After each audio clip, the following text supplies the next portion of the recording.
हा सर, आज आपले जिल्हाधिकारी कार्यालयामध्ये सुनावणी बैठक झाली.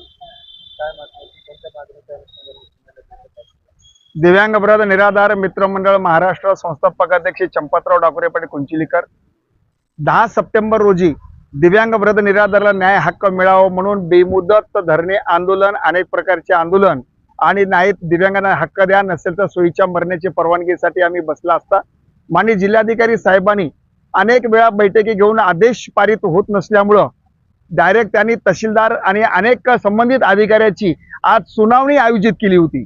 पण आज सुनावणीला दिलेल्या पत्रामध्ये वैयक्तिक सुनावणीमध्ये प्रतिनिधी न पाठवता अधिकारी उपस्थित राहण्याचे आदेश दिले होते.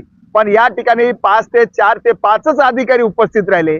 ऑनलाईन मध्ये 3 अधिकारी त्याच्या ऑनलाईन मध्ये आले. पण या दिव्यांगाच्या समस्यासाठी माननीय कलेक्टर आदेश दिल्यानंतर सुद्धा जर अधिकारी उपस्थित राहत नसतील, काही अधिकाऱ्याला फोन केल्यानंतर ते अधिकारी म्हणतात की आम्हाला पत्र मिळाले नाही, मात्र आमच्या दिव्यांगाचा निर्णय केव्हा लागणार आहे. या सुनावणीमध्ये अनेक विषयावर चर्चा करण्यात आली आणि आम्हाला प्रोसिडिंग देऊन तुमचा निकाल आम्ही 15 दिवसात देऊ असं आम्हाला आदेशित केलेले.